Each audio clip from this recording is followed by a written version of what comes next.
পাশাপাশি জুলাই সেই সমস্ত শহীদ ভাইদের প্রতি মাগফিরাত কামনা করছি যারা স্বৈরাচারকে বিদায় করার জন্য নিজের তাজা রক্ত বাংলা জমিনে বের হয়েছে। সবাই বলছে আল্লাহুম্মা আমিন। তো সম্মানিত দায়িত্বশীল ভাইরা, আপনারা সবাই ক্লান্ত, এখন এ পর্যায়ে আপনাদের সামনে বক্তব্য রাখবেন তালা উপজেলার সংগ্রামী নেতা এবং আপনাদের একান্ত প্রিয় মুখ, সবার পরিচিত মুখ, আমাদের থানা সভাপতি আল জামালুল মান্না। আমি তাকে আলোচনা রাখার জন্য অনুরোধ জানাচ্ছি।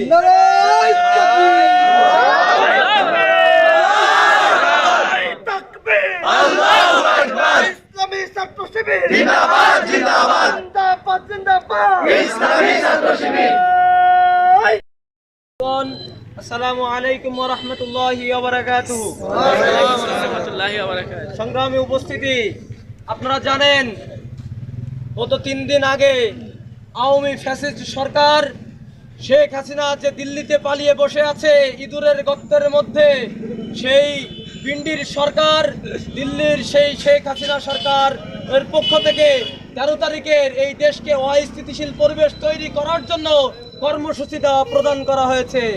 আমি দৃঢ় কণ্ঠে বলে দিতে চাই, ছাত্র শিবির, স্বৈরাচারী সরকার, তোমরা ফ্যাসিস্ট সরকার, 16 বছর ক্ষমতায় থাকার মধ্য দিয়েই তোমরা ছাত্র শিবিরকে নিশ্চিহ্ন করতে পারোনি।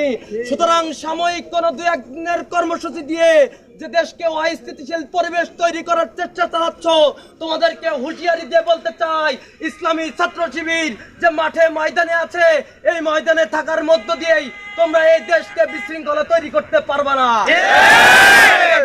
বিশৃঙ্খলা সৃষ্টি করতে পারবে না, জমিনে বিশৃঙ্খলা সৃষ্টি করতে পারবে না। তোমাদের প্রতি হুঁশিয়ারি উচ্চারণ করে দিতে চাই, সাবধান হয়ে যাও।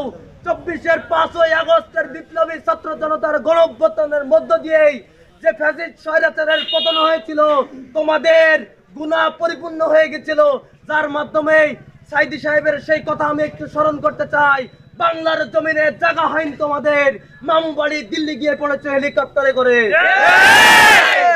সাধারণ নেতা এবং কর্মীদের ঘুম হারাম করে শেখ হাসিনা ফ্যাসিস্টের দোসর, তুমি যে রক্তমাখা হাত নিয়ে দিল্লিতে গিয়েছো, এই দিল্লিতে যে রক্তমাখা হাত নিয়ে গিয়েছো, সেখান থেকে যে কর্মসূচি প্রদান করছো, এই কর্মসূচি বাংলার জমিনে বাংলার মানুষ, সাধারণ জনতা, সচেতন জনতা এটাকে রুখে দেবে ইনশাআল্লাহ।